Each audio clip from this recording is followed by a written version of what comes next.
ठरलं तर मग या मालिकेच्या येणाऱ्या भागामध्ये आता प्रियाचा खोटारडेपणा समोर यायच्या आधीच सायली तन्वी असल्याचं सत्य एका झटक्यात समोर येणार आहे आणि ते पण प्रतिमाच्या समोर. प्रतिमाला असा कोणता पुरावा सापडलाय की ज्याच्यामुळे सायलीच आपली मुलगी आहे हे सत्य तिच्या समोर आलेलं आहे. सगळं पाहू.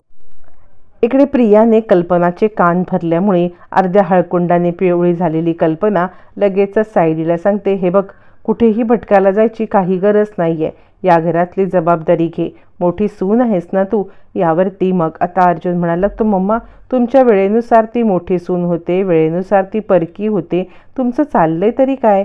यावरती आता कल्पना सांगायला लागते, अर्जुन, तू मध्ये पडू नकोस. हे बघ, पूर्णाजीने काहीही निर्णय घेतला असला तरीसुद्धा मी हिला या घरची जबाबदारी सोपवते आहे. हिने या घरातली सगळी कामं करायला पाहिजेत. पूर्वीसारखं सगळ्यांसाठी जेवण करायला पाहिजे. या घरामध्ये तिला सूट मिळणार नाही. यावरती सायलीला कळतच नाही की हा आपल्यासाठी तर आनंदाचा क्षण आहे. मग आई इतकं चिडून जरी बोलत असल्या तरीसुद्धा हे आपल्यासाठी खूपच चांगलं आहे. मग सायली म्हणते, म्हणजे काय? मी या घरामध्ये सगळ्यांसाठी स्वयंपाक करायचा? म्हणजे या घरातील सगळ्यांना मी जेवू घालायचं? कल्पना म्हणते, हो. यावरती सायलीला इतका जीवतोड आनंद होतो की आनंदाच्या भरामध्ये तिला आपण काय करू, काय नाचू, काय गाऊ ते कळतच नसतं आणि ती आता सरळ कल्पनाला मिठीच मारायला लागते. आई, खरंच मी जेवण बनवायचं? कल्पना म्हणते, तुला एकदा सांगून समजत नाहीये का? मी सांगितले ना सगळ्यांसाठी तू जेवण बनव म्हणून. असं म्हटल्यावर ती सायली तर आनंदाने उड्या मारायला लागते, नाचायला लागते, बागडायला लागते, कल्पनाला मिठ्या मारायला लागते. इकडे आता प्रियाला कळतच नाही हिला झाले तरी काय. त्यावरती कल्पना म्हणते, बास, या घरातलं सगळं स्वयंपाक करायचं आहे.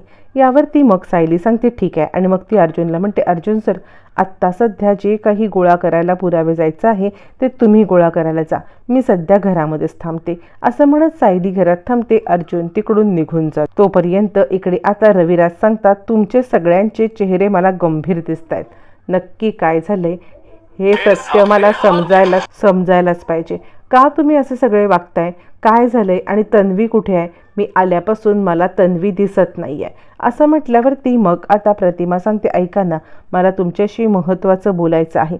आणि मग प्रतिमा घडलेला प्रकार मनावरती दगड ठेवून सांगायला लागते. प्रतिमा सांगायला लागते की ज्या वेळेला तुम्ही बाहेर गेला होतात तेव्हा पूर्णाई इथे आल्या होत्या आणि पूर्णाईने इथे येऊन या सगळ्यामध्ये मला सांगितलं की तन्वीसाठी मी मागणी घालायला आले. रविराज म्हणतात, तुमची काय डोकी फिरलेत? तन्वीसाठी मागणी म्हणजे काय? तन्वीसाठी मागणी घालण्याचं कारणच काय? त्यावरती मग आता इकडे प्रतिमा सांगायला लागते, नाही म्हणजे त्यावरती रविराज म्हणतात, अगं अर्जुनचं लग्न झालंय ना, काय मूर्खपणा चाललाय? नागराज म्हणतो, दादा, यातलं आम्हाला खरंच काही माहीत नाही आहे. म्हणजे आता जे काही आहे ना ते तू वहिनीला विचार आणि आता सुमन आणि मला यातलं खरंच काही विचारू नकोस. सुमन आणि मला खरंच काही यातलं माहीत नाही आहे आणि म्हणून आम्ही दोघं जण याच्यामध्ये पडतच नाही आहोत. असं म्हटल्यावरती मग आता तो सांगायला लागतो की आम्हाला सुद्धा हे सत्य खूप उशिरा कळलं. असं म्हटल्यावरती रविराज म्हणतात, कसलं सत्य? तुम्ही दोघं जण काहीतरी बोलाल का? तुम्ही काहीच बोलत नाही आहात. मला कळलंच नाही आहे नक्की कसलं सत्य ते. असं म्हटल्यावरती मग आता इकडे सांगायला लागतो, ना वहिनी, तूच सांग दादाला जे काय सांगायचं ते. असं म्हटल्यावरती मग आता प्रतिमा म्हणते, हो, मी सांगते तुम्हाला. पूर्णाजी इथे आल्या होत्या त्या म्हणजे अर्जुनसाठी नाही तर त्या अश्विनसाठी आपल्या इकडे तन्वीचा हात मागायला आल्या होत्या. रविराज म्हणतात, काय तुमची खरंच डोकी फिरलेत का? अश्विन आणि तन्वी, काय चाललंय हे सगळं? म्हणजे मला तर काही गोष्टी कळतच नाही आहेत. तुला काय वाटतंय प्रतिमा, हा सगळा पोरखेळ आहे का? या सगळ्यामध्ये आता अश्विन आणि तन्वीच्या लग्नाचा संबंध तरी काय? असं म्हटल्यावरती मग आता इकडे सांगायला लागते प्रतिमा, हो, त्या मला म्हटल्या की अश्विन आणि आता या सगळ्यामध्ये तन्वीचं आपण लग्न लावून द्यायचं आहे आणि म्हणून तुम्हाला काही न सांगण्याचं मला सांगितलं. रविराज चिडतात, आणि मला न सांगण्याचं म्हणजे काय? मला हे लग्न मान्य नाही आहे. मी या लग्नाला मान्यता देतच नाही आहे. मुळातच तन्वी कुठे आहे? तिला आत्ताच्या आत्ता बोलवून घ्या. आता काय सांगणार रविराजांना? प्रतिमा गडबडते आणि प्रतिमा सांगायला लागते, नाही म्हणजे हे तन्वीचं लग्न झालं. असं म्हटल्यावर ती रविराज खवळत, प्रतिमा, तुझं डोकं फिरलंय का? काय बोलतेस तू? तन्वीचं लग्न झालं? अगं बाप आहे मी तिचा, तिचं लग्न असं कसं होऊ शकतं? यावरती प्रतिमा सांगते, हे बघा तुम्ही जरा शांत राहा. यावरती रविराज चिडतात, शांत राहा? मी कसा शांत राहू? मला हे सगळं काही कळतच नाहीये की तुम्ही काय हा मूर्खाचा बाजार मांडलेला आहेत ते. तन्वी कुठे आहे? आत्ताच्या आत्ता बोलवा. यावरती प्रतिमा सांगते, मी तेच सांगते, लग्न झाले. आता मात्र सुमन उठून जात असते. त्यावरती चिडले रविराज म्हणतात, बस सुमन. नागराज म्हणतो, दादा तू पहिले शांत हो. जितका धक्का तुला बसला ना तितकाच धक्का एक दिवस आधी आम्हाला बसला. म्हणजे आम्हाला सुद्धा हे सत्य माहीत नव्हतं. आम्हाला सुद्धा वहिनीने हे सत्य सांगितल्यावरतीच समजलं. पण म्हणून तुला आम्ही सांगतोय की आमचा याच्यात काही हात नाही आहे. हे सगळं जे काही केलं ना ते सुभेदार फॅमिली आणि आता पूर्णपणे वहिनी यांचा निर्णय होता. असं म्हटल्यावरती रविराज पेटून उठतात. कुठे आहे तन्वी? आत्ताच्या आत्ता बोलव तिला. चिडून रविराज फोन करायला निघतात. प्रतिमा सांग, मला माफ करा पण अश्विनसारखा सोन्याहून पिवळा मुलगा आपल्याला मिळणार नाही. सोन्यासारखा मुलगा 100 नंबरी सोनं आहे होते, आपल्या तन्वीला खुश ठेवेल. तुमच्या रागामुळे तुम्ही हा संबंध करू देणार नाही असं पूर्णाईला वाटत होतं, म्हणून आम्ही हे सगळं केलं. चिडलेले रविराज आता इकडे तन्वीला सुद्धा माझ्यासाठी थांबावंसं नाही वाटलं. तन्वी सुद्धा नाही म्हटली का की बाबांना येऊ दे, तुम्ही फसवून केलं का माझ्या मुलीसोबत हे? मग आता प्रतिमा सांगायला लागते, नाही आम्ही कुणीही काहीही फसवून केलेलं नाहीये. तन्वीला या सगळ्याची कल्पना होती आणि तन्वीने या सगळ्यामध्ये मान्यता दिली होती. मग रविराज चिडलेले रविराज आता रूममध्ये येतात. रूममध्ये त्यांच्या मागोमाग इकडे आता प्रतिमा येते. रविराज चिडतात आणि या मुलीचं सामान ताबडतोब फेकून दे, मला हिचं सामान इकडे नको आहे असं म्हणत जे काही तन्वीच्या रूममधलं सामान आहे ते सगळं सामान अस्ताव्यस्त टाकायला लागतात. आणि प्रतिमा गडबडते, कारण त्या सामानातून बाहेर पडलेल्या गोष्टी भयंकर असतात. त्या सामानामध्ये 2 फोटो बाहेर पडतात आणि ते दोन्ही फोटो पाहून दोघांचाही थरकाप उडतो. सगळ्यात पहिला फोटो तो म्हणजे तन्वीचा, त्याच्या मागे प्रिया लिहिलेलं असतं, प्रिया मधुकर. आणि तो फोटो पाहिल्यावर रविराज म्हणतात, हा कोणाचा फोटो आहे आणि काय चाललंय हे सत्य? मला तर काहीच कळेनासं झालेलं आहे. असं म्हटल्यावर ती मग आता प्रतिमा म्हणते, हा तर फोटो आपल्या तन्वीच्या फोटोसारखा वाटतोय. म्हणजे तन्वी या सगळ्यामध्ये आता लहानपणी अशीच दिसली असती ना? रविराज म्हणतात, नाही ही आपली तन्वी कशी असू शकेल? आपल्या घरामध्ये जे टांगलेले फोटो आहेत ते बघ ना, त्यातले फोटो ते तन्वीचे फोटो आहेत. असं म्हटल्यावरती रविराज या सगळ्यामध्ये आता प्रियाचा फोटो आणि त्याच वेळेला दुसरा फोटो समोर येतो, तो म्हणजे सायली आणि छोट्या तन्वीचा. आता त्या फोटोच्या मागे लिहिलेलं असतं सायली सुभेदार. म्हणजे आता सायली मधुकर आणि सायली मधुकर आणि इकडे प्रिया मधुकर, दोन्ही फोटो वेगळे असतात. जो तन्वीचा फोटो असतो त्या फोटोवरती जे लिहिलेलं असतं ते असतं तन्वीच्या फोटोशी मिळतं जुळतं. मग रविराज आपल्या मोबाईलवरती सायलीचा फोटो काढतात. सायलीचा फोटो मोबाईलवरती काढल्यावरती तो फोटो छोट्या तन्वीसोबत साधारणपणे मॅच होत असतो. आता हे काय सगळी गडबड आहे? रविराजांना खूप मोठा धक्काच बसतो. प्रियाचा चेहरा त्या फोटोसोबत मॅच आणि त्याच्यावरती हे लिहिले, कोडं सुटत असतं. रविराज म्हणतात, काय आहे हे कोडं? यावरती प्रतिमा म्हणते, हे कोडं मला पण नव्हतं माहिती, मी सुद्धा तुमच्या इतकी शॉक आहे. पण मला काय वाटतं माहिती आहे का, जर या सगळ्यामध्ये आपल्याला या कोड्याचं उत्तर शोधायचं असेल तर मधुकर पाटील म्हणजे मधुभाऊ, सायलीचे वडील, मानस वडील, तेच आपली मदत करू शकतात. असं म्हटल्यावरती मी त्यांच्याशी बोलते. रविराज म्हणतात, मला तर डोकंच चालेनासं झाले. एका शॉकमधून मी बाहेर आलो आत्ता की या सगळ्यामध्ये तन्वीचं लग्न झाले आणि त्याच वेळेला ती तन्वी आहे की नाही हे तिच्या रूममधून शंका यावी. माझ्यासारखा दुर्दैवी बाप नाही या जगामध्ये. असं म्हटल्यावरती मग आता इकडे प्रतिमा सांगायला लागते, जो काही सोक्षमोक्ष असेल तो सोक्षमोक्ष आता आपण लावायचा आहे. मी आत्ताच्या आत्ता मधुभाऊंची भेट घेते. रविराज म्हणतात, तू जा. मग आता इकडे प्रतिमा मधुभाऊंची भेट घेण्यासाठी येते. जेव्हा प्रतिमा मधुभाऊंची भेट, ती मधुभाऊंना दोन्ही फोटो दाखवते.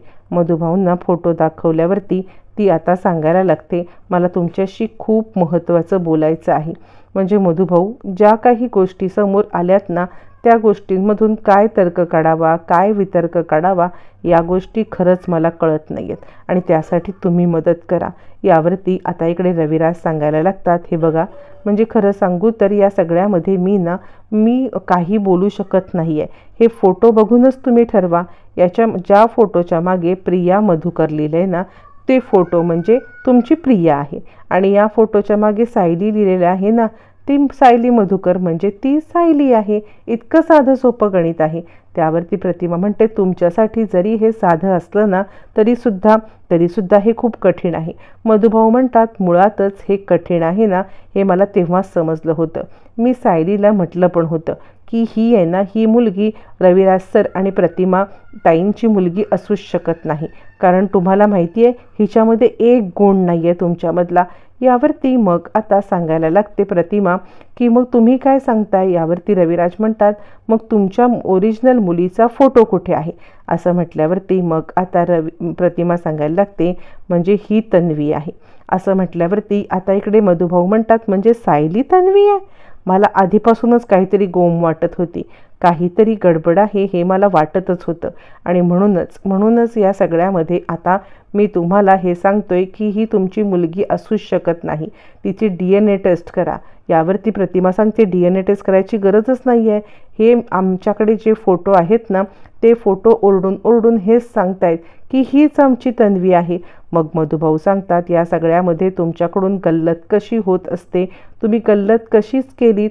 यावरती आता इकडे प्रतिमा सांगते, काहीतरी मोठा गोंधळ आहे. यावरती मधुभाऊ म्हणतात, आत्ता जर का या सगळ्यामध्ये मी कुणाला काही सांगायला गेलो तर कोणीही माझ्यावरती विश्वास ठेवणार नाही आहे आणि मग मात्र आता तुम्हीच हे काय करायचं ते करा. प्रतिमा म्हणते, नाही, माझी जर का मुलगी सायली आहे तर आता या सगळ्यामध्ये मी तिला न्याय मिळवून देणार. मधुभाऊ सांगतात, माझ्या साऊबाळाला या सगळ्यामध्ये कोणत्याही प्रकारे त्रास नाही झाला पाहिजे, नाहीतर तुम्ही आता हे सगळं सांगायला जाल आणि तिला या सगळ्यामध्ये खूप त्रास दिला जाईल. म्हणून मला असं वाटतं की तुम्ही तिला कोणत्याही प्रकारे त्रास होणार नाही याची काळजी घ्या. असं म्हटल्यावरती मग आता सांगायला लागते प्रतिमा, तुम्ही काहीच काळजी करू नका. मी रविराजांना या सगळ्यामध्ये सगळा शोध घ्यायला सांगते आणि गुपचूपपणे DNA टेस्ट करून मग सगळे रिपोर्ट आणायला सांगते. असं म्हणत प्रतिमाने खूप मोठा खुलासा केलेला असतो DNA रिपोर्टचा. पण तोपर्यंत मधुभाऊ, तुम्हाला एक माझी विनंती आहे की तुम्ही या सगळ्यामध्ये कुणालाही काहीही सांगू नका आणि मी या सगळ्यामध्ये कुणालाही काहीही बोलणार पण नाही. असं म्हटल्यावरती मधुभाऊ पेटून उठतात. पण या प्रियाचा आता मला खूप राग आलाय. प्रियाचा मला पर्दाफाश करायचा आहे.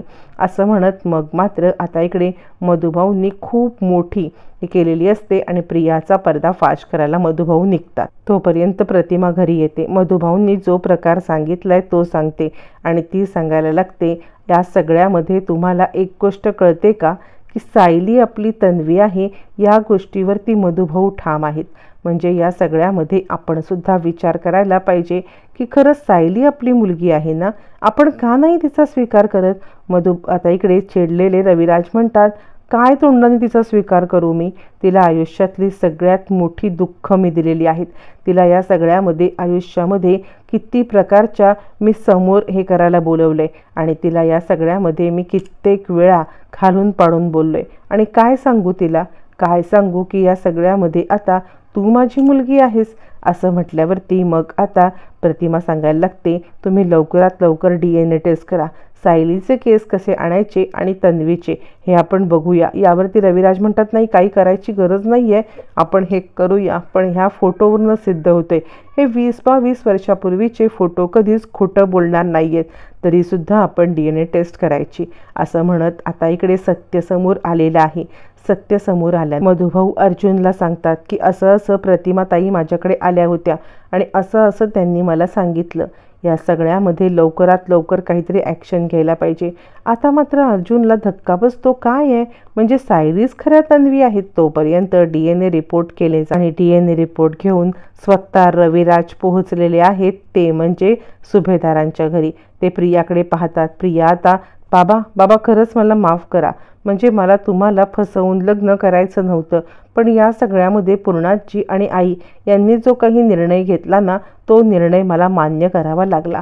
याच्यावरती चिडलेले रविराज म्हणतात, खोटारडे, गप्प बस. तू या सगळ्यामध्ये मला काही बोलूच नकोस. तू मुळातच किती खोटारडी आहेस हे सगळं मला समजलंय. का माझ्या भावनांशी खेळलेस अशी?